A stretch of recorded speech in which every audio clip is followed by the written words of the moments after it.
Hello, everyone. While people are still joining us, adjusting the sound, I'll start the introduction. My name is Ivan Grek. I'm a director of the Russia program at the George Washington University Institute for East European and Eurasian Studies. Today, I'm pleased to welcome you to our event on foreign agent laws in Russia, Kazakhstan, and Kyrgyzstan, development trends, and new challenges for civil society. A recording of this event will be available on our YouTube channel, so you can watch it later if you miss any part of it. And you can also follow us on social media and check out our website for more information about our speakers event and so on. So right now you'll get uh, all the links in the chat. Since 2012, the foreign agent laws have been actively developing in Russia and have now become one of the most prominent instruments of repression against civil society. Despite the fact that these laws were originally stated as a means of ensuring transparency of the activities of recipients of foreign funding and applied only to NGOs, today anyone who is not loyal to the Kremlin or to other governments as well can get can be registered as a foreign agent. So, moreover, legislation on foreign agents is being actively developed outside Russia as well. In 2023, relevant legislative initiatives appeared in several countries at once, including Kazakhstan and Kyrgyzstan. These initiatives have been heavily criticized, with many experts seeing them as a threat to civil society and fearing the possibility of Russian scenario in these countries as well.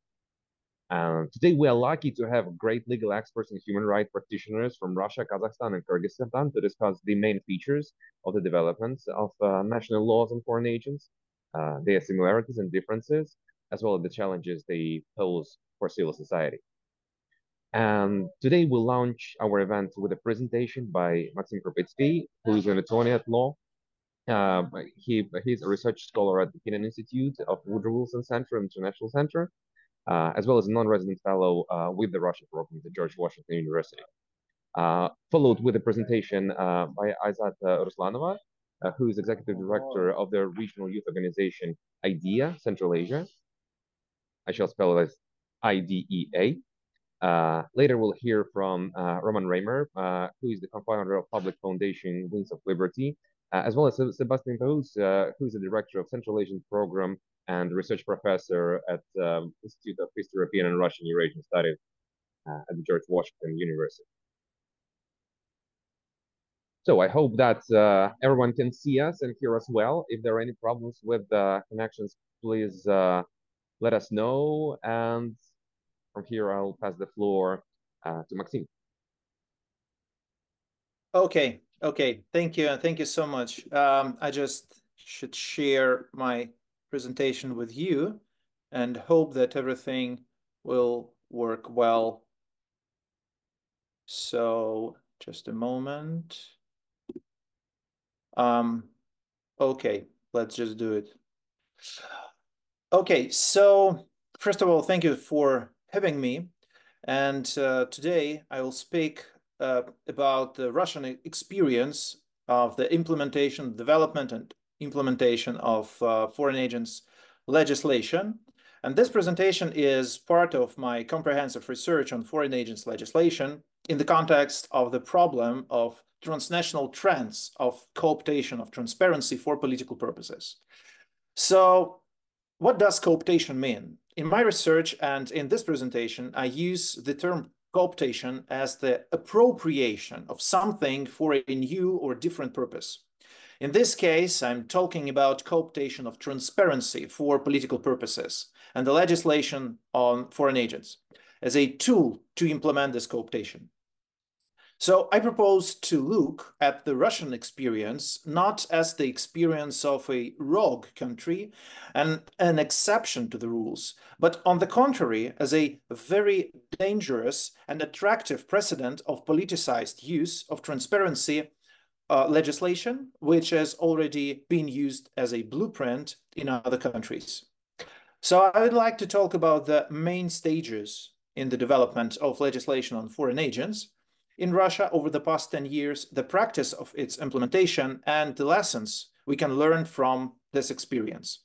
And I think it's very important amid the implementation and the development of foreign agents legislation and its analogs in dozens of countries around the world, including Kazakhstan and Kyrgyzstan.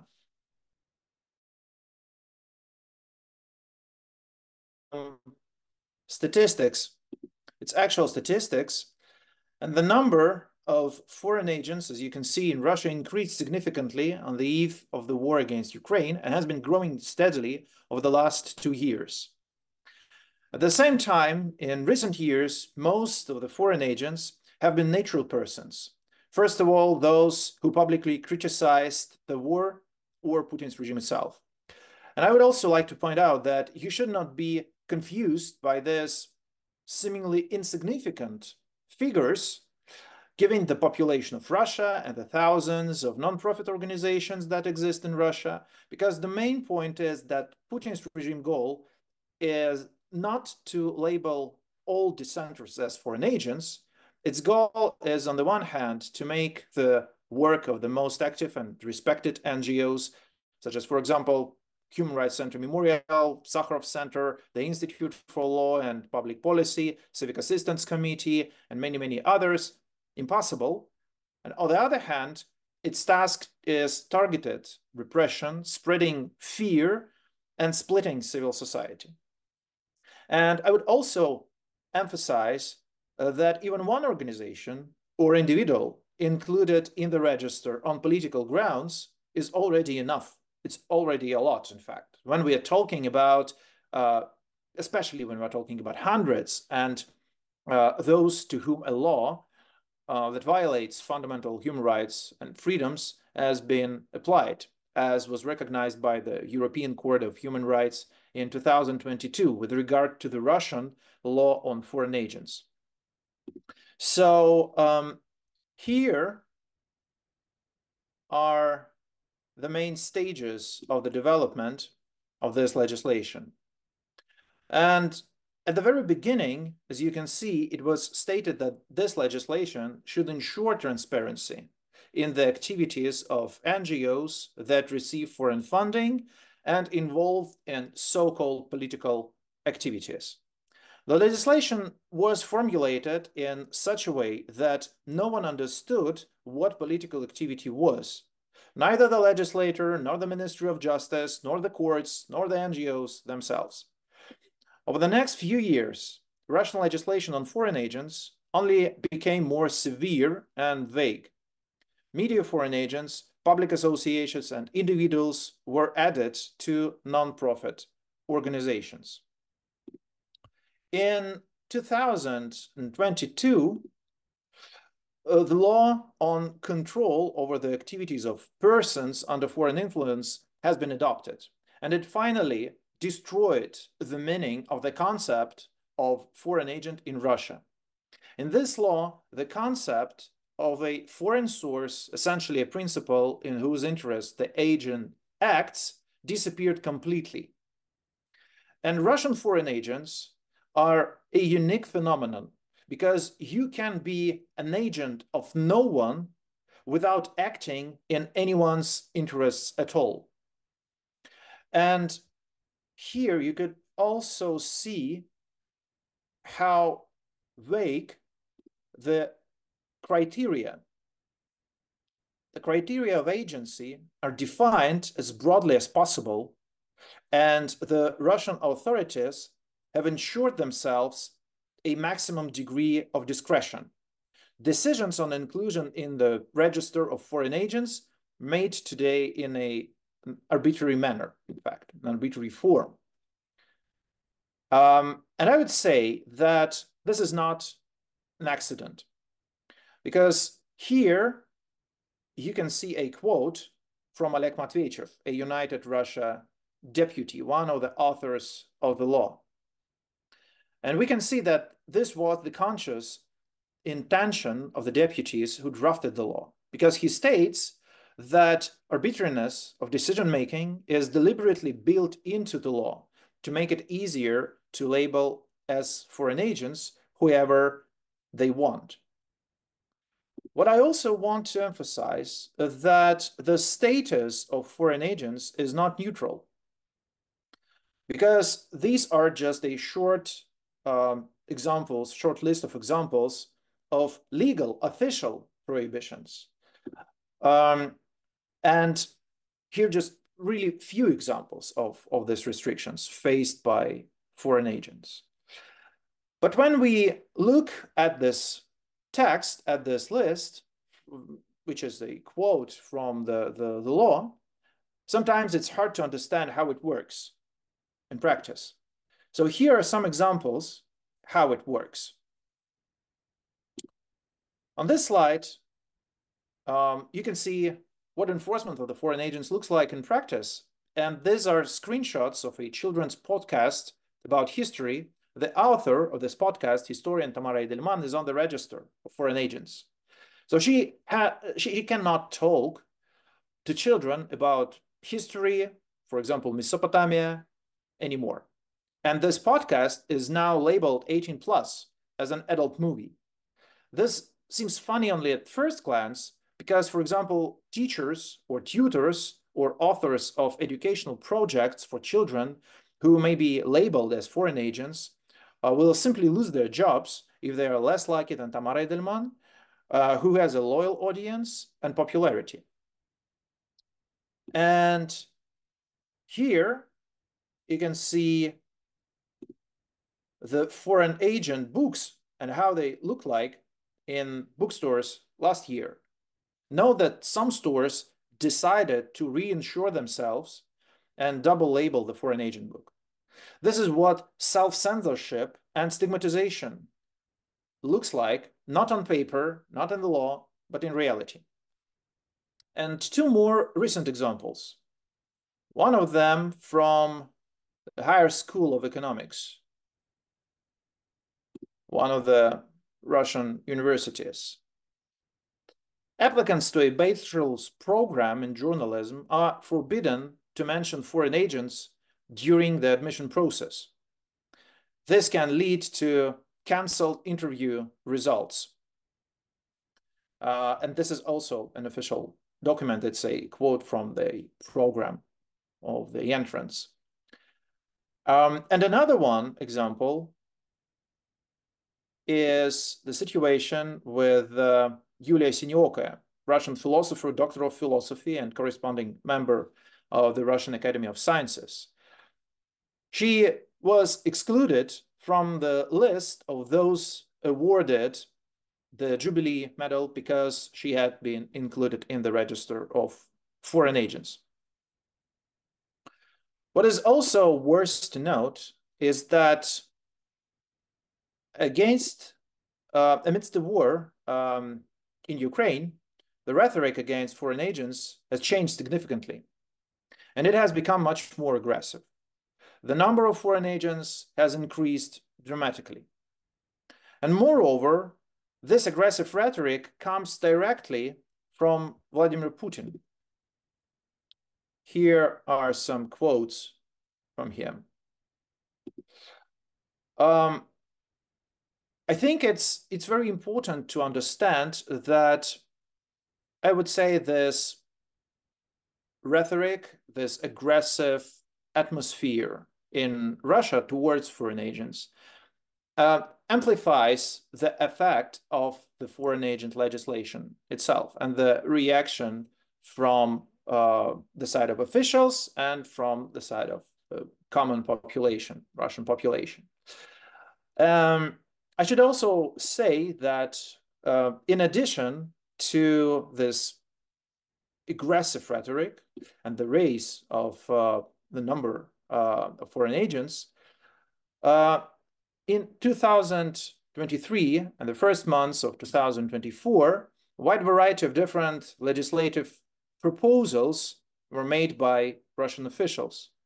One of them is devoted to the introduction of administrative liability for assisting foreign agents in violating the prohibitions established in the law for them. And the second is a ban on advertising on the websites, YouTube channels, and other platforms of foreign agents. A ban on advertising the resources of foreign agents, and a complete ban on foreign agents themselves from advertising at all. These two initiatives were adopted in 2023 and in March or in February 2024. The last initiative is aimed at depriving popular bloggers and independent media foreign agents of a source of income. So I can say that the three main features of the development of today's legislation on foreign agents are as follows. First of all, it's active implementation of this legislation to a wider range of persons, growth, aggressive rhetoric, and stigmatization of foreign agents, presenting them as existential enemies of Russia and Russian society.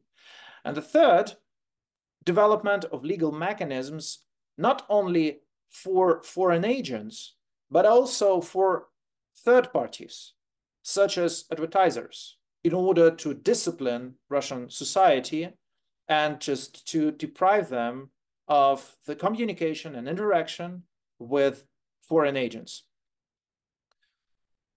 What I think it's also important to understand about the Russian example and Russian foreign agents legislation is that, of course, the Russian law on foreign agents violates the right to freedom of assembly, the principle of equality of all before the law and the court, the right to defense, because in fact it's impossible to defend oneself when there are no clear criteria for being labeled as foreign agent in the law.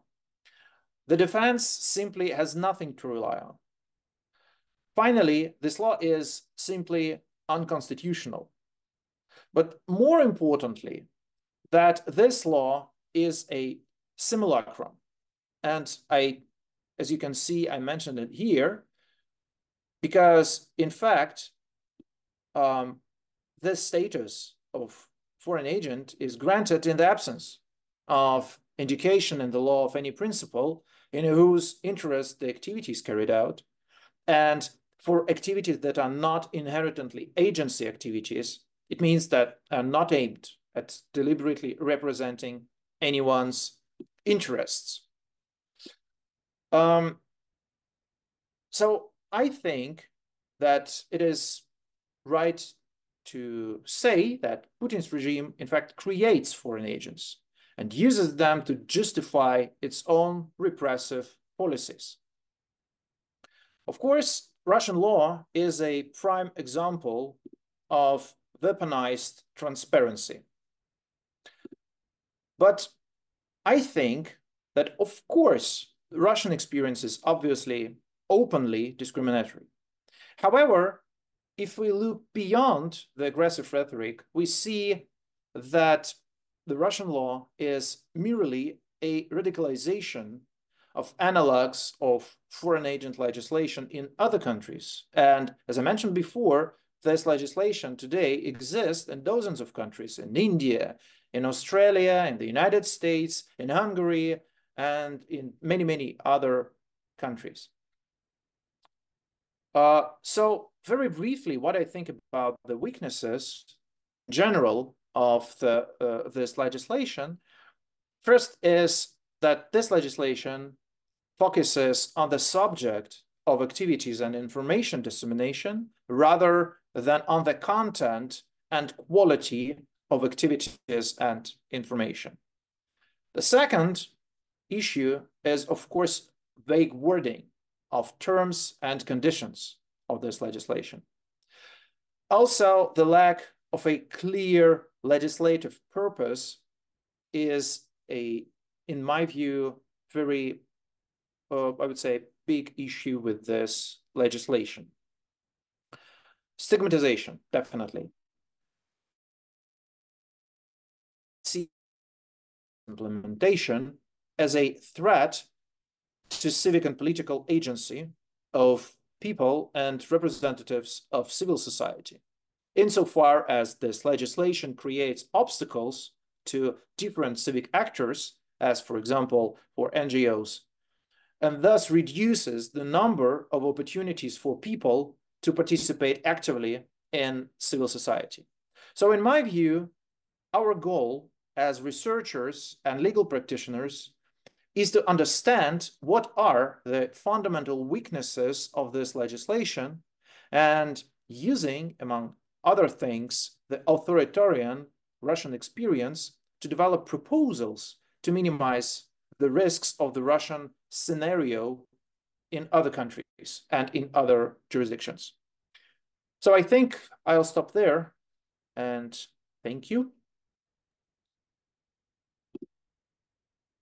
Thank you so much, Maxim. So, and after this wonderful presentation, I would like to pass the word to Azat Ruslanova, who's Executive Director of the Regional Youth Organization IDEA Central Asia.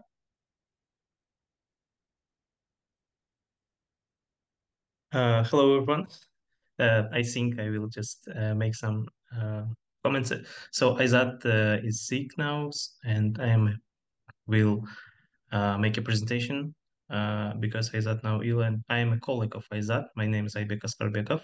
I am a human rights lawyer from Kyrgyzstan, specializing on the non-commercial, non-profit law in Kyrgyzstan, also working as a program coordinator in Civic Participation Fund. We are working on capacity building of CSO in Kyrgyzstan and also working on protecting civil society in Kyrgyzstan. Let me just show the screen.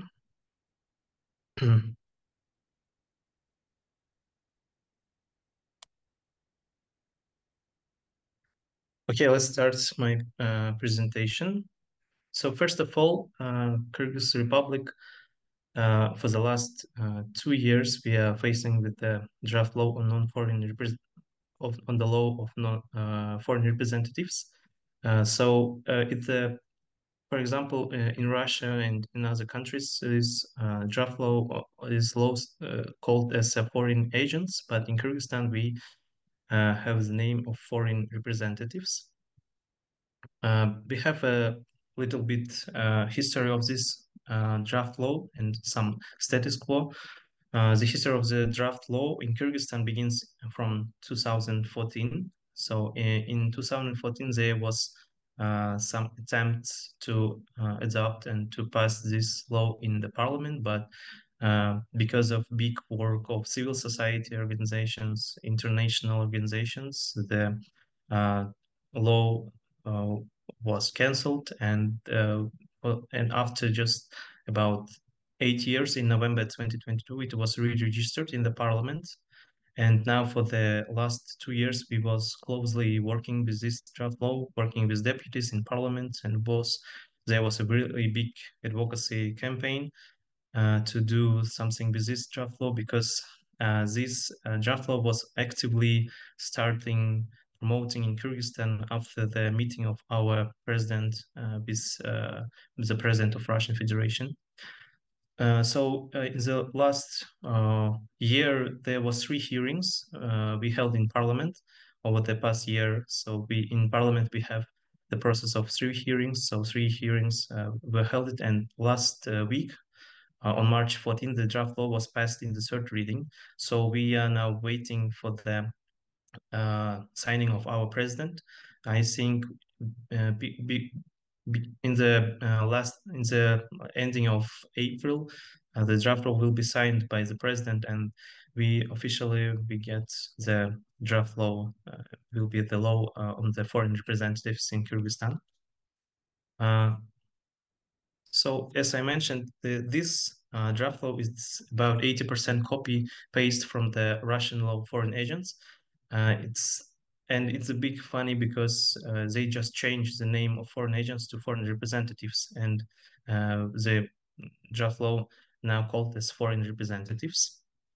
So what is the main procedure of this being foreign representative? If you have non-commercial organization, non-governmental organization in Kyrgyzstan, you should have 2 points. First of all, if you are receiving foreign funding, by foreign funding, it means all fundings you receive from international organizations, from other states, from other citizens, from other countries, from non-citizen persons, and etc. So if you're receiving money and other fundings, and second, if you are engaging in the political activities, if your work of non-governmental organization is focused on some political activities, as some protests, maybe you are making some researchers, you are making some polls, you are working in the elections or something like this. We have special like points about 7 functions about the what is the political activities, and if you are working on this issue and get foreign funding, so you have the application to apply for including of the organization in the register of NGOs performing the functions of the foreign representatives. So you should include yourself to the database. We don't have yet some data because of our draft law just passed in the last weeks, but we in the half of this year we will see some changes in our civil society organizations, and then what you will face. First of all, registration in the database. The database will include name of the NGO, information about the founders and head of the NGOs, and also you will get labeling NGO materials as a produce distributed by the foreign representative. And third, providing annual audit reports to Ministry of Justice. Also in Kyrgyzstan, the main state body, which will control all this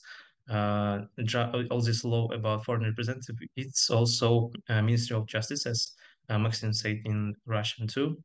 And according to our current draft law on foreign representative, it's more delicate than law on foreign agents in Russia. But as Maxim said, it was evaluated and become very, very harsh law, and we are waiting that in Kyrgyzstan maybe face the same scenario that faced civil society organizations in Russian Federation.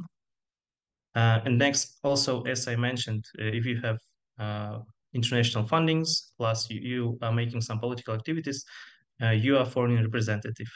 And what consequences for NGOs of being foreign representative? First of all, it's stigmatization as foreign representative, because in Kyrgyzstan, our society very influenced by the propaganda that foreign representatives, some fifth state, they are making some bad things in Kyrgyzstan. Some Western state want to make some revolution in Kyrgyzstan. They want to make some anti-constitutional things. So this propaganda was worked for a long time in Kyrgyzstan, and also the labeling of NGOs which working on some very critical problems with the human rights will be stigmatized by the foreign representatives. And also registration of managers in the database. So managers of NGO will face some problems when they include their personal information in the database of foreign representatives. Passing an annual independent audit and submitting an audit report to the authorized body. So it's in Kyrgyzstan, it's really hard to find some financial support from some international fundings from international donors to go through the independent audit. It's really expensive for NGOs in Kyrgyzstan. So that's why it's also very big problem for NGOs which will face the status of foreign representatives. Also, inspections by the Ministry of Justice. They can inspect all NGOs who will be the foreign representative. They can participate in any events of NGO, also check all your documents, all your financial situation of your organization, and etc. So what is the sanctions of this draft law if you will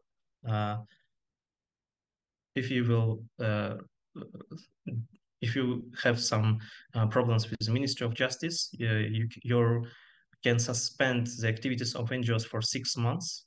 So if you have some problems with your organization, if you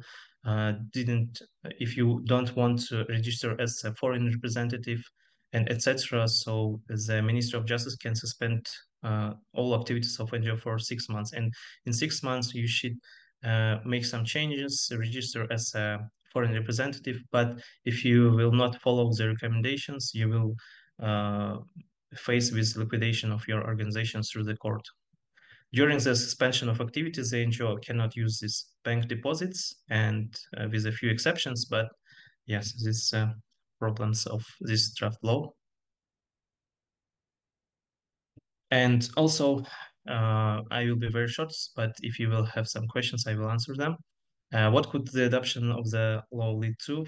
Of course, declining level of the freedom index in Kyrgyzstan. As Maxim said, it's right to association, right to freedom of speech, right to participate in the political life of the country, protection of the citizens, also increasing problems in the social sector. A lot of citizens are at risk to losing their jobs because in Kyrgyzstan, a lot of NGOs working in the social economy sector, they are helping a lot of people on the protecting their rights. They are working with vulnerable groups of people because, for example, our Ministry of Social Security, they don't have much money to support a lot of vulnerable groups, and the main job was done by the NGOs. So now they have a really big risk to lose all the international fundings, declining investment climate, and also we always saying to our authorities that developed democracy is equal to developed economy. And also financial losses within the real sector of the economy, income from various NGOs events. Real sector of the economy, it's some guest house, some translators, a lot of scholars, lawyers, and etc. etc. They also get a lot of profits from NGOs work, and we have really big risks that our real sector of the economy will increase. And also, we also is the problem of this draft law in Kyrgyzstan that you can make some job by doing the work in the field of social security, on the protecting rights of vulnerable people, but the main problem is when you are working with vulnerable groups, you also need to advocate their rights in the authority, in the state bodies. You need to make some speeches. You need to participate in some discussions, public hearings. So all your job will be all your job that you will do by the participating in some public hearings of some draft laws will be considered as political activities. So this is the main problem of this draft law. Yeah, I'm done. Thank you. If you have some questions, I will answer them. Thank you so much for the presentation. We move forward to the presentation of Roman Reimer, who is the co-founder of the public foundation Wings of Liberty. Thank you very much. Thank you for having me. I will share my presentation. Yep.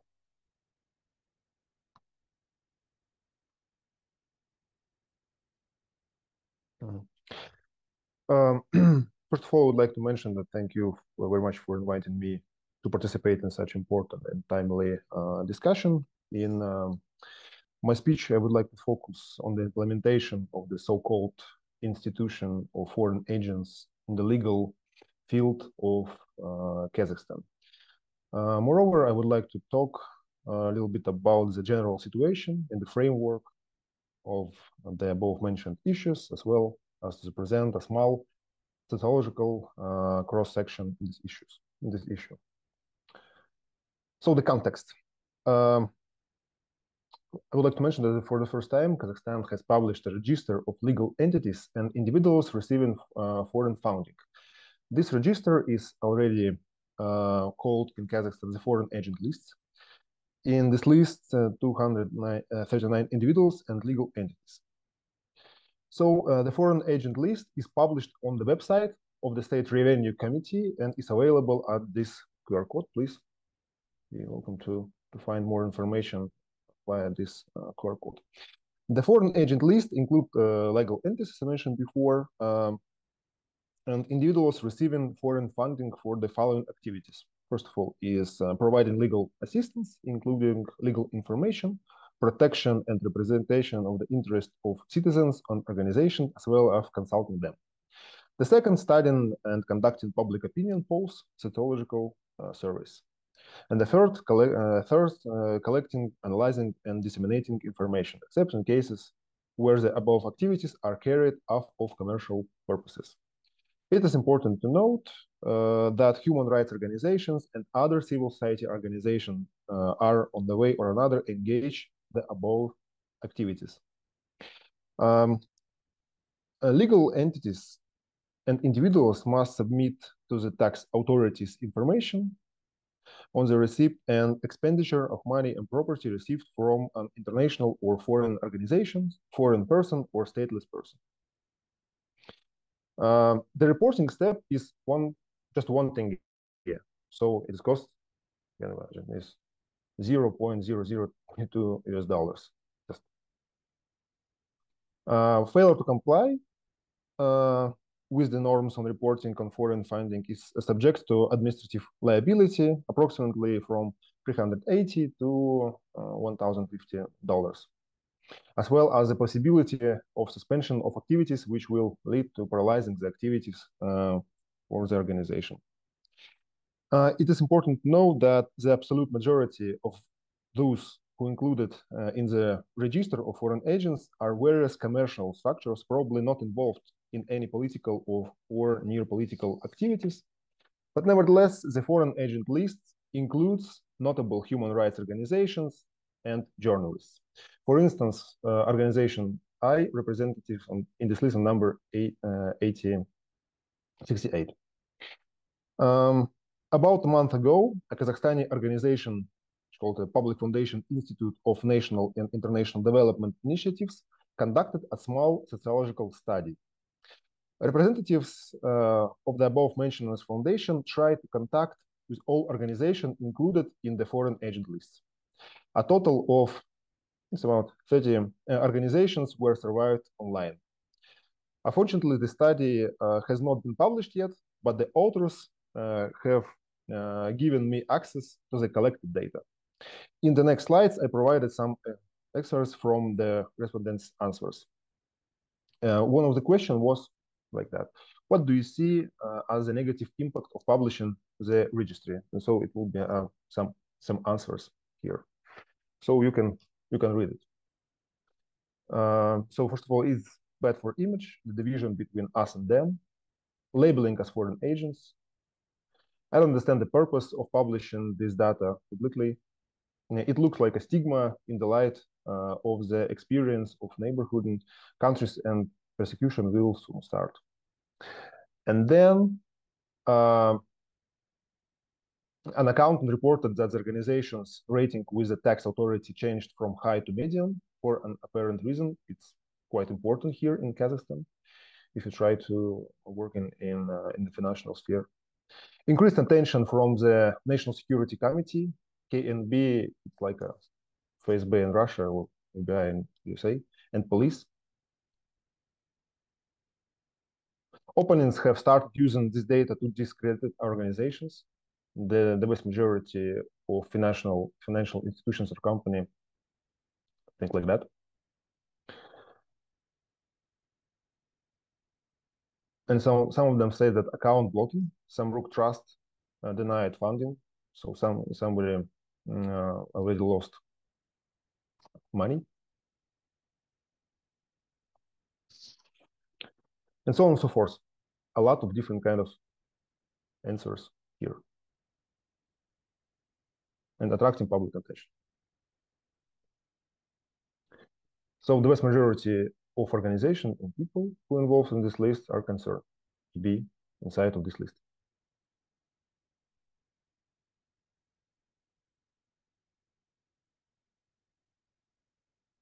Yeah. And so the next, strategic litigation.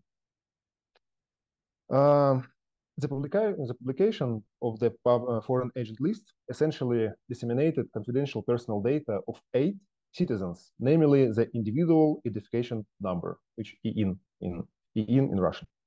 It is important to note that an individual identification number is assigned to a citizen of Kazakhstan once in a lifetime. So that means it cannot be changed. Thus, the dissemination of individual identification numbers to an unlimited number of persons is irreversible. Kazakhstan's legislation on personal data and their protection requires that any manipulation of personal data Data with confidential nature should be done after obtaining the appropriate consent from the subject of personal data. Moreover, any collection of personal data must be subject to the logic provided by the law. In other words, any personal data operator must prove that the collection and publication of personal data are not excessive. Studying the foreign agent list, I realized that this list comes into conflict with Article 18 of our Constitution, as well as the corpus of legislation on personal data and their protection. Kazakhstani legislation provides for the possibility to cancel a legal act in court if the legal act contradicts with the Constitution or other law, as mentioned before. I prepared a statement of claim and sent it into the court. Unfortunately, in order to not waste time on some legal details, I would like to mention that unfortunately we lost in the first instance court and the appeal court. Currently, I'm preparing a petition to the Supreme Court, and potentially I will file a petition to the Constitutional Court as well. Nevertheless, it was a strategic litigation which revealed a lot of legal conflicts regarding the balance of rights and obligations between the state and the citizens of the issue of personal data protection. Moreover, it revealed the application of double standards and discrimination in the formation of the foreign agent lists. And I'm finalized. Summarizing the results of the speech, I would like to note that from a point of view, the formation of the foreign agent list is unclear political statement on the part of Kazakhstani state. And in case that foreign agent list in Kazakhstan, for now, I mean, has no legal consequences for the organization. However, it is enough to look as the example of Russian, Maxim mentioned before, when at the very beginning, the status of a foreign agent meant only the provision of additional tax returns. And as of March 2024 means the defeat of rights and the actual exclusion of foreign agents from the legal space in the country. On this base, I am extremely skeptical about this practice in Kazakhstan. So thank you for your attention. If you have any questions, you can ask or text me later. Thank you.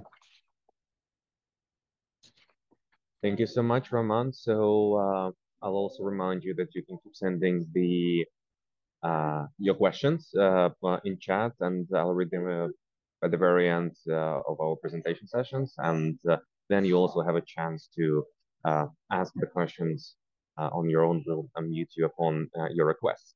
So, and the last presentation today is Sebastien Peyrouse, who is a director of the Central Asia Program and research professor at the George Washington University.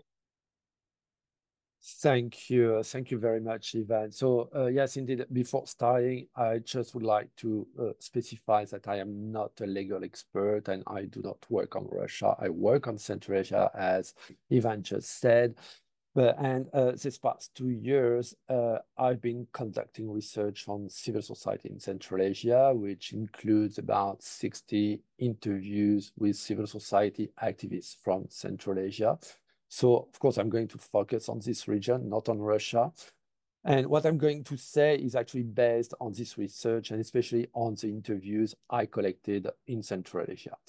So, and what I would like to do actually is not to focus on these laws on foreign agents, but to place these laws on foreign agents in a broader context. I'm going to address what I think is a stark contrast between the narrative of Central Asian regimes regarding the alleged development of civil society and the practice, which entails increased control and repression against media, freedom of association, freedom of expression, and also in severe restrictions and often the repression of civil society activists. I mean, I don't have much time. Of course, I cannot go into many details. But what I want to say is that it's also important not to generalize and to take into account that all countries in Central Asia are different. I mean, they all follow different political, economic, and social trajectories. But there are also a number of commonalities, including in the management of civil society and in the ongoing, or I should say, increasing restrictions imposed by the governments of Central Asia on civil society. So I'm going to briefly touch upon here a few points to illustrate that.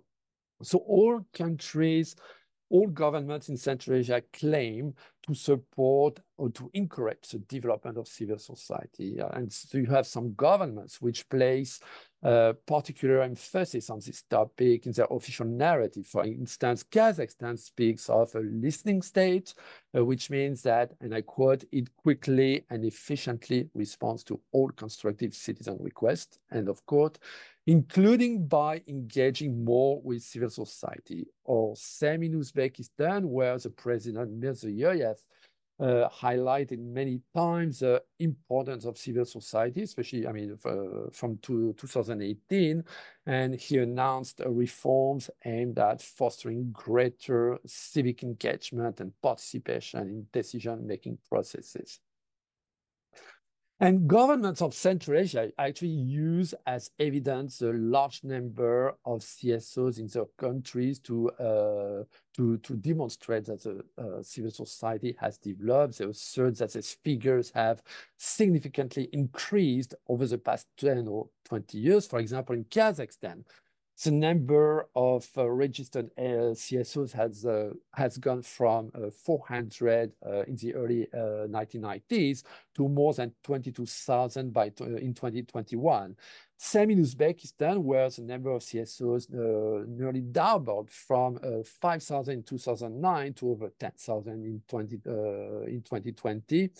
Which again is supposed to indicate a significant rise in civic engagement and organizational development. Or same in Kyrgyzstan, where now you have more than 22,000 CSOs. So now let's look at the flip side of the coin, which I'm afraid is much less appealing. So first, all states of Central Asia have adopted laws that severely restrict civil society engagements. And for some of them, restrictions are actually apparent in the constitution, which is the case for Kyrgyzstan, where the new constitution, which was adopted in 2021, includes vaguely worded articles on so-called moral values to protect the younger generation, implying that activities that are contrary to what the government views as moral or ethical values may be limited by law, which is seen as a tool for the government to impose further restrictions of the activities of civil society organizations. Everywhere in Central Asia, governments have asserted control over civil society through many laws, including through the misuse of vague laws on extremism and terrorism, or through legislative restrictions of freedom of assembly, on freedom of media, including strict monitoring of social media. Another essential administrative tool for the governments to control the civil society organization is the registration. So all CSOs in Central Asia must be registered, and unregistered ones are strictly prohibited from working, and their members are subject to administrative and criminal liability if they do. The only exception actually is Kyrgyzstan, where registration is not mandatory, but non-registered organizations cannot open a bank account or initiate any kind of legal proceedings in their name. I was saying that the states of Central Asia require civil society organization to register, but the registration process can be very uneasy and is actually deliberately made difficult by governments to prevent the development of independent organizations. I'm going to take the example here of Uzbekistan, which uses a wide range of excuses to deny the registration. For example, by vague errors in the organization charter or other foundational documents. And many of my interviewees reported to me that they or some of their colleagues faced multiple rejection letters from justice authorities, ranging really from 4 to more than 10 refusals in a row. And the Ministry of Justice in Uzbekistan complicates even further the registration process by sending documents to between quotation mark expert examination to, again, between quotation marks relevant organizations, which are actually entities which are gongos actually, and which are aligned with the political authorities. And this practice raises a conflict of interest concerns because these organizations are very unlikely to welcome competition from new NGOs which might have different approaches, which might criticize the government, or which will compete for funding. And besides these administrative procedures, the administration also uses informal, moral, and sometimes physical pressures on activists who are trying to establish independent CSOs. And here again, in the case of Uzbekistan, reports and my interviews indicate that the prevention of the engagement of independent activists materializes through pressures from justice authorities who, instead of registering a new registration, try to put pressure on applicants so that they take charge of another inactive NGO or join a gongo. So securing now today registration for an NGO in Uzbekistan has become a real challenge. All my interviewees reported to me that if you do not have a very strong personal connections to senior officials of the Ministry of Justice, this is very unlikely to happen. Why? Because I mean the administrative staff at the Ministry of Justice is very hesitant, reluctant to register any kind of CSOs because they fear retaliation if this organization later criticizes the government. The next point is the funding. And funding is a big issue for civil society organizations in Central Asia. I mean, on average, CSOs are small. They have fewer than 10 employees, and they are funded on the basis of short-term grants. In most of Central Asian countries, state fundings remain small despite the government's stated commitments to financially support the development of CSOs. And second, funding from business and the private sector has remained limited. And also you add to that the fact that the local difficult economic and social context is a major obstacle to philanthropy.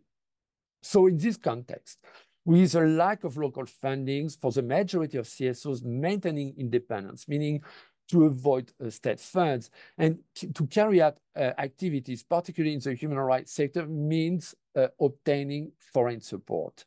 For example, in Kyrgyzstan, almost 3/4 of the funding of CSOs has been provided by foreign donors who are present in the country. But getting funds from foreign funders is uneasy. First, because when it comes to supporting the development of a free civil society, you have now less and less foreign funders engaged in the region. And secondly, because governments strive, as the previous speakers already said, governments strive to limit foreign funding, which is exemplified by the laws on foreign agents that, again, Maxim, Aibek, and Reimer just addressed. So the restrictions of foreign fundings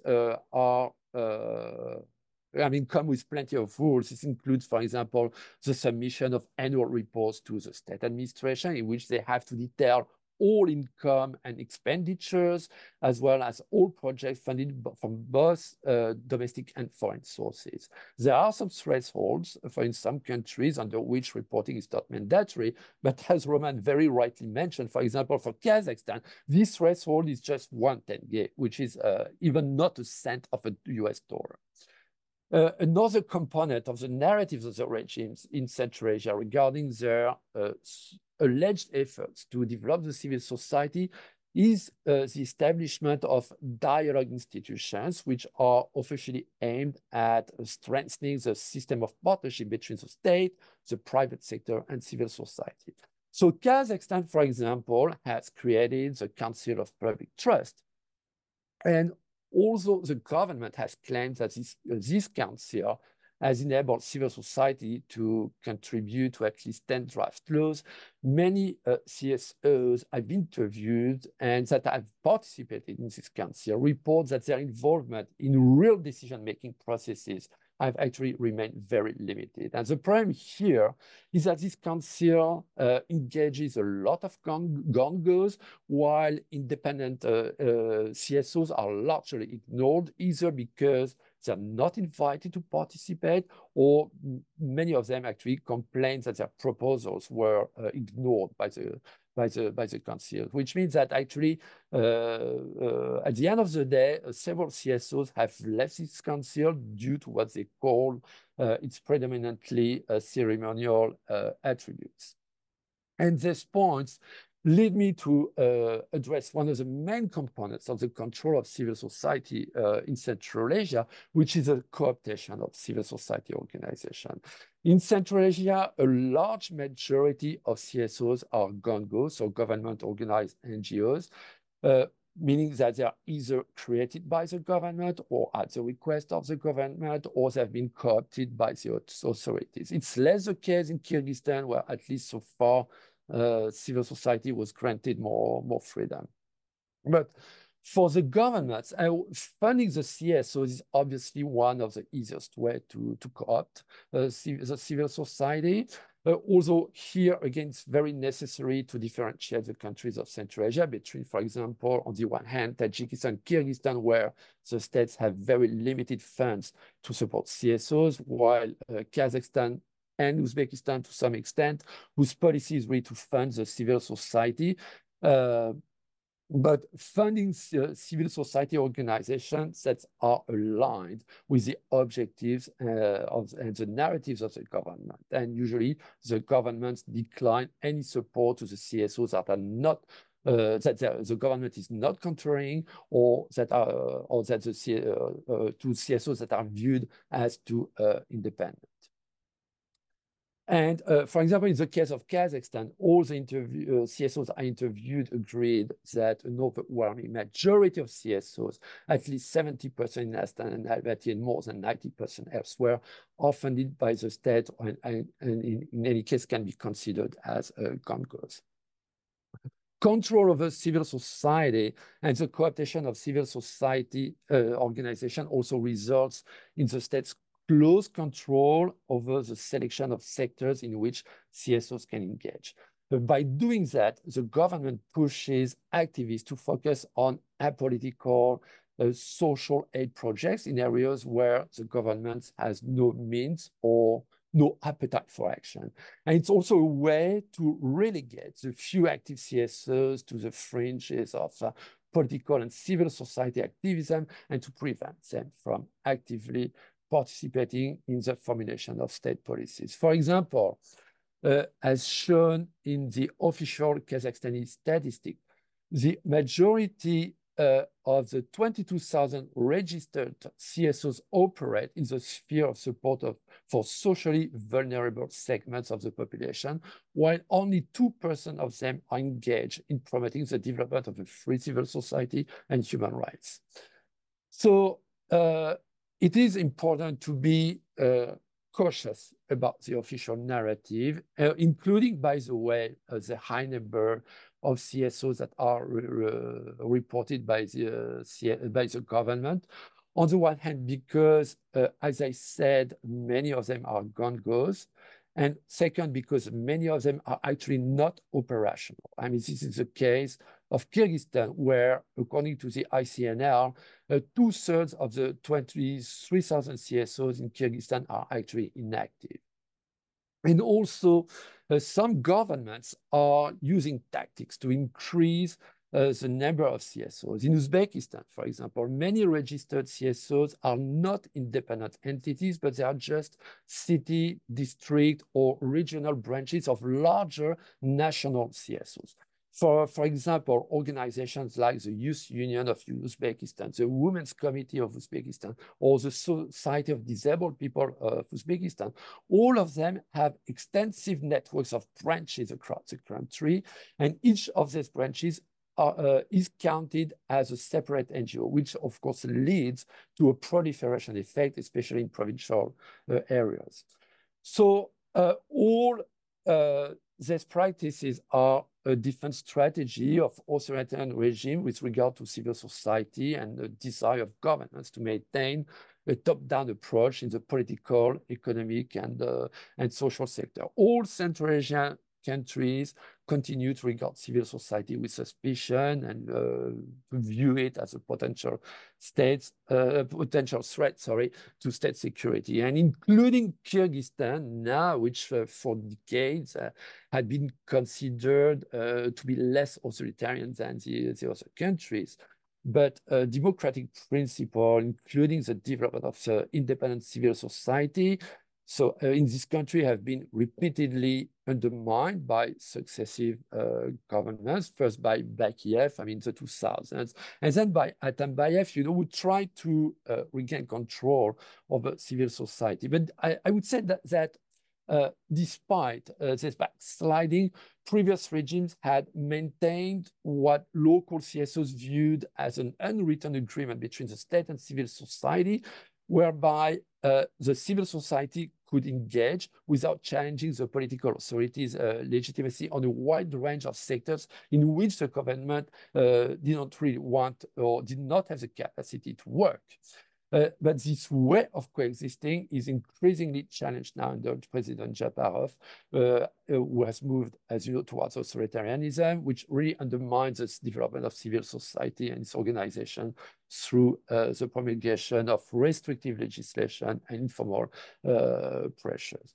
So, and local activists actually that I interviewed considered Japarov's policies as the most damaging to democracy and human rights since Kyrgyzstan independence. So I think I will have to stop, but I will conclude by saying that the evolution of civil society in Central Asia and the management and the instrumentalization of civil society by the government is worrying. And I would say all the more worrying the current context where NGOs are the target of a very strong campaign of disinformation, which is produced and disseminated by Russia or by China, but also produced by Central Asian governments. I mean, Kyrgyzstan, for example, has invested in troll farms, and whose role actually is partly to discredit NGOs and more broadly human rights. So the next and big question is, in this context, what should be done to support the civil societies? There's unfortunately no easy answer to that. And I'm going to stop here. Thank you. Thank you so much, Sebastien, for the presentation. And once again, I want to thank our great panel today. Very interesting talks, and I think we'll have plenty to discuss. So, but the first question comes from Roxana Gabidulina. Actually, there are three questions, which I'll try to unite. So the first one to the panel. Is that foreign agent law in Russia is directed exclusively against the funding that comes from the West, or what about China, India, right? They have the other countries that are within the scope of the soft power activities in Russia, but are not often identified as a part of this foreign agent support. And also the next, do you see that Russia has kind of a is Russia passive towards supporting the promotion of the foreign agents laws in Central Asian countries, or it takes some active position and consults, enforces it whatsoever? And if yes, if Russia is active, then what institutions are engaged? CSTO, for instance. And yet another question for Roman about Kazakhstan is why do you think did Kazakhstan went with the register first rather than a more comprehensive law?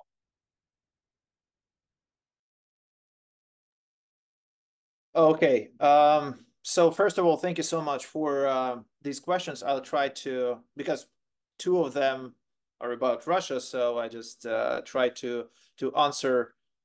So I think that the vast majority of NGOs and other legal entities and natural persons, which included in the list of foreign agents in Russia, of course, in the eyes of the Russian officials, the Russian government, somehow connected to the so-called West, because this is obviously the official position of Russian government and Russian authorities, that the main enemy of the Russian sovereignty, of the Russian national idea, of the Russian path, if you want, of course, is collective West. So a lot of entities and persons included in this list are in some way in the views in the eyes of the Russian authorities connected to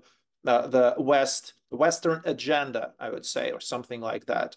And I don't think that we can find a lot of entities or natural persons funded by, for example, China. I'm afraid that I cannot say that we can find someone. The answer for the second question about activity or potential activity or possible activity of Russia in Central Asia, of course, well, at least I don't have any clear and solid data. I just have my thoughts on that. Maybe my colleagues from Kazakhstan and Kyrgyzstan can add something more. But of course, I think that the implementation and the development of such kind of legislation in Central Asia, at least in Kyrgyzstan, in my view, to some extent connected to the activity of Russian government and Russian authorities, because I think it can be a kind of a part of foreign policy, Russian foreign policy, just to provide some mechanisms for other countries which are of interest for Russian authorities to protect their own sovereignty from, again, so-called bad or negative influence from the West. So it's a kind of, maybe it can be a kind of a tool, a kind of a way of protecting the region of interest, of Russian interest, from the so-called threat from the West. So Western influence through the NGOs or other civic activists and so on and so forth. So I think, but it's just, again, just my assumptions. Yeah, Ivan, may I answer very briefly regarding I mean, there's laws on foreign agents. Who are they targeting? And I believe that they're mostly targeting, I mean, the Western CSOs, who, because to try to control and limit the engagement of these Western NGOs which are engaged in supporting human rights, but also, you know, trying to control, to have a stricter control of NGOs, Western NGOs, which are engaged in development sector, because very often these CSOs, whatever they do, are suspected by the political authorities using these development sectors to try to push for more democratization, more freedom of civil society. Whereas as was already said, I mean, when it comes to China, first, I'm not sure that China funds a lot of CSO in the region, and China is not going to be suspected of pushing for the democratization of the region. And actually the same, for the countries like India. India, yes, is trying to be more present in Central Asia. It's been trying to do that for actually many years. But the narrative of India is pretty clear in Central Asia, meaning that India is ready to be engaged in the development sector, but has always said that it's not really willing to influence in the political sector, meaning that they have no real intention to push for the democratization of the Central Asian countries, which would be, in a way, the same approach of other countries. For example, South Korea, which is also investing a lot in Central Asia. I'm not sure that for a country like South Korea is really pushing for democratization. So again, to come back to the core of the question, I think that this foreign agents law are really mostly directed to Western CSOs. Thank you, Roman. Yeah, thank you very much. So I would like to mention that in Kazakhstan, there is only one way to be included in foreign agent list, is just to send a special declaration form after the entities received some foreign funding. And so if we're talking about our list, we can see that for now is 229 positions. As I mentioned before, the vast majority of them are commercial structures, which include some Japanese structures, German, Russian, and so on and so forth, and several of them NGO and journalists, activists, as well as media. And so we know that in Kazakhstan, for now, working a lot of media, which is somehow related with Russian Federation and with China as well. But unfortunately, we can find the name of this organization in this list. So maybe it's somehow related with some special relations with our tax authorities, or maybe they're just not to send this declarations form as we did before. So we don't know. But for now, it's impossible to find any media which is related with Russia or China. So if we talk about the second questions, Russia is our closer neighbor, and I would like to mention that Kazakhstan implemented some Russian practices in the field of freedom of speech, in the field of freedom of assembly, and so on, and of course with the foreign agent list, but in really strange way. So, for instance, in Kazakhstan, we don't have any special foreign agent law. So for now, we have just some article in taxation code, and then we have a special order which was prepared by Ministry of Finance. And so we don't have any foreign agent law for now. And Ivan, if it's possible, can you please repeat a third question about the Kazakhstan? So yeah, the third question was why did they decide to start with the registrar instead of going kind of in a comprehensive law development? Because it's just my subjective opinion. So Kazakhstan now try to be, can I say something like that, be good for USA, for European Union, for China, and for Russia. So this is like a multiversal policy. So that's why they want to, provide this like harsh foreign agent law. So they decided to do it in different way, just to include some amendments inside of taxation code and provide some orders from Ministry of Financial, and that's it. But it's just a first step. So in according to a Russian Federation practice, as Maxim mentioned before, and I did before. So it's no big deal to include some new amendments in this current law and make our life miserable. Thank you so much for your responses. So we have another question from Julia Repression. I hope I pronounced the last name correctly. So there's a question about Kazakhstan. The Minister of Justice was supposed to implement the law in a month or so, and there was a debate in the parliament that brought up the problem that it's almost impossible to bring the comprehensive legal framework that fast. It will be simply difficult. So the first question, how do you think will they be able to implement it that fast? Do you think there are any specific NGOs they will go after, first of all? And also, the government distinguishes between foreign NGOs and domestic NGOs in terms of registering and reporting requirements.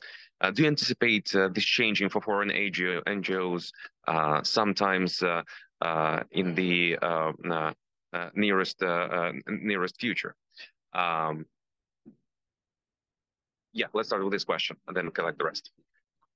Yeah, a lot of good question about the Kazakhstan. Yeah, really appreciate that. So the practice shows that it's no big problem for our government to to include some amendments in current law or create a new law without any doubts. So in this case, I suppose that the problem with this foreign agent law and foreign agent list is that, as I mentioned before, that Kazakhstan for now between Russian influence, which is again bigger since 2022, and of course European Union and USA and USA. So that's why I guess that Kazakhstan try to play this play. If I understand this question correctly, of course. Yep. Yep. Julia, just did I say Kazakhstan or Kyrgyzstan? In the question, Julia wrote me that specified Kyrgyzstan. I'm afraid that I said Kazakhstan instead of Kyrgyzstan, just in case that's a question about Kyrgyzstan. Okay. My bad. I'm sorry.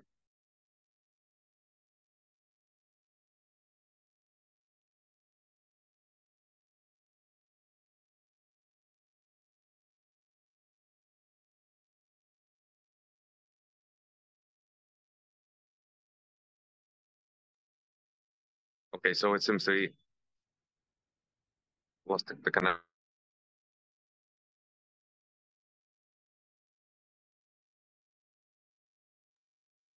Okay, so any other comments to Julia's question about the implementation of the law in Kyrgyzstan?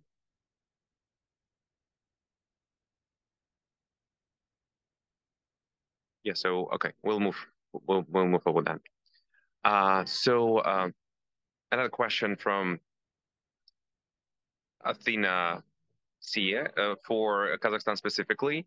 Are there ways that the US government organizations can still provide funding or without breaking the law and putting the individuals or organizations in danger or being considered suspicious? So probably I'll rephrase the question and asking, will there still be limits and framework for cooperation without being targeted? Mm-hmm. Thank you for the question. So I would like to say that likely US fundings, EU fundings, and other types of funding is still available in Kazakhstan. So a lot of organizations have the opportunity to receive this foundation. But unfortunately, if we're talking about three main options, as I mentioned before, if this current organization working in the field of providing legal assistance, studying and conducting public opinion polls, and collecting, analyzing, disseminating information, so that means that this organization will be included in foreign agent lists. And moreover, I would like to say that for now, being inside of this foreign agent list, it's not so there is no like there is no any there has no legal consequences for now. So it's still working in Kazakhstan. It's available in Kazakhstan. But I would like to mention that since probably 2021, our national bank decided to decided to create some other rules for receiving a foundation. So it became a little bit harder than it used to be, for instance, in 2020. But for now, everything is pretty fine. You know, we really concerned about the foreign agent list and how to be in future. If I may, Ivan, if I may add just a quick point here. Sorry, I'm trying to start my camera. It doesn't work anymore. I'm so sorry about that. Oh, yes, here it is. Just, I mean, totally agree with Roman. Yes, I mean, the US will still be engaged, I mean, in Central Asia, but this law on foreign agents and generally speaking, all these restrictions in Kazakhstan, in other countries, it means that it's increasingly difficult for the US and for any kind of other foreign Western funders, I mean, supporting democracy to be engaged in human rights there. And what we see is that the United States and other, including all international organizations like the OSCE, are less and less engaged in human rights and more in development issues. And it's also creating increasing difficult conditions for all the funders who have a presence in Central Asia because they're increasingly afraid of being kicked out of the country. And on the other hand, they still want to have a presence there. So they have to try, to find a balance between still talking about human rights, but also, being engaged in development issues that are so necessary in these countries. But on the other hand, I also would like to report here what my interviewees are telling me from all Central Asian countries is that please do not forget about human rights. They were pretty upset by the fact that the OSCE, for example, is now, as I said, mostly engaged, much more engaged in the development sector than in human rights. So again, it's very difficult to find a balance. Yes, the United States will still be engaged, but it's going to be more difficult. I'm sorry, may I add something? Yeah, absolutely. Yeah, thank you very much. So Sebastian he's right. I mean, so for now in Kazakhstan, it's barely possible to find some foundation to promote human rights inside the country. So it's impossible to find this money for governmental structures, and of course, it's barely possible to find this money for some commercial structures. So we have only one way. If we would like to promote human rights here in Kazakhstan, we try to find some money from like Western money from USA or EU or other countries. So yeah, that's why they try to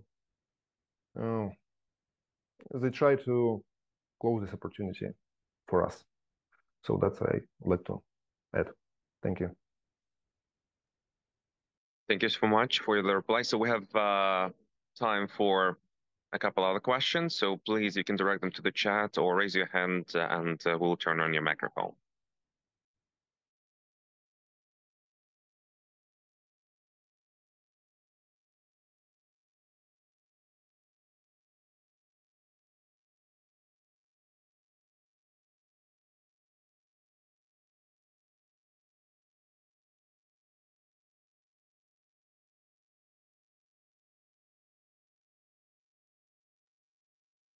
Just to confirm, so I don't see any raised questions. Christina, do you see any?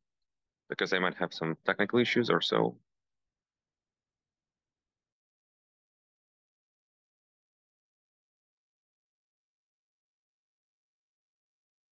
Okay, so I mean, it tells a lot about our panel because it was so informative that now we'll have to digest, right? That's but I think that's totally fine. That there are no more specifications for now, and we'll still be looking at the developments of the events. And I mean, unfortunately, they don't develop in a good way, but still, we'll hope for the best.